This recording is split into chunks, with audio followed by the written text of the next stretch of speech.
Picture this, a quiet suburban street, the kind of place where kids ride their bikes, neighbors wave from their porches, and the air feels safe. But on this particular evening, the calm is shattered. A 14-year-old boy, still in his basketball jersey, is walking home from practice. His backpack bounces with each step as he dreams of making the team next year. But then, red and blue lights cut through the fading daylight, and everything changes. The boy stops. Unsure of what's happening, he looks around, sees the squad car pull up next to him. A white officer steps out, his voice sharp and commanding, "Hey, you, stop right there!" Confused, the boy freezes. His heart pounds as he raises his hands, just like his father taught him to do. "What did I do?" the boy asks, his voice trembling, but there's no answer, just more barking orders. "Get on the ground!" The officer's hand moves toward his belt, pulling out a canister. The boy barely has time to react before it happens. A burst of pepper spray hits him directly in the face. He drops to his knees, clutching his eyes, coughing and gasping for air. And here's where the story takes a turn. Because what the officer doesn't know is this. That boy, his father, is the chief of police.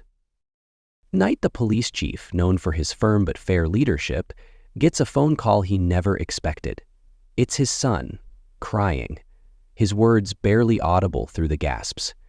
"Dad, they hurt me." The chief feels his chest tighten. He's heard stories like this before. Young black boys treated like suspects first and human beings second. But this time, it's personal. Rushes to the hospital where his son has been taken. When he walks into the room, he sees his boy. Eyes swollen, face streaked with tears, his body shaking with fear. The boy can barely look at his father as he says, "I told him I didn't do anything, Dad. I told him." And in that moment, the chief isn't a police officer.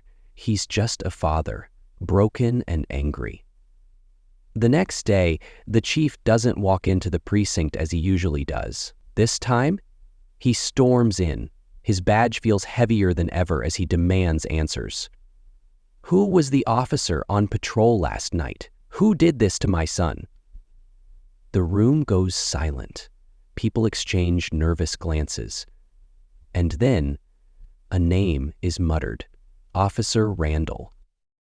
Officer Randall, known for his aggressive tactics, the kind of cop who handles things his way. The chief feels his blood boil. He calls Randall into his office, but what he hears shocks him even more. Randall doesn't apologize. He doesn't even flinch. Instead, he says, "I thought he was up to something. He looked suspicious." The chief's voice shakes with anger. "You mean walking home from practice?" This incident doesn't just expose one officer's actions. It reveals a deeper problem. The chief knows he's standing at a crossroads. Does he protect the reputation of his department? Or does he fight for justice, even if it means dismantling the very system he spent his life building? As news spreads, the city erupts. Parents, activists, and everyday citizens demand answers. "If this can happen to the chief's son," one mother says, "what chance do our kids have?" The chief, once seen as untouchable, now faces scrutiny himself. Some accuse him of turning a blind eye to officers like Randall for years. Others rally behind him, urging him to take a stand. The chief doesn't back down. He calls for an independent investigation, suspends Officer Randall, and holds a press conference. Standing before a crowd of cameras and microphones, he speaks not as a police chief, but as a father. "This isn't just about my son," he says. "This is about every child who has ever been treated unfairly because of the color of their skin." It stops here. This moment becomes a turning point for the city. Policies are reviewed, training is overhauled, and officers like Randall are held accountable. But the journey is far from over. For the boy, the scars, both physical and emotional, will take time to heal. And for the chief, the fight for justice continues, because he knows that true change doesn't come from words, it comes from action. And so, we're left with a question. How many more boys have to cry out for their fathers before we decide enough is enough?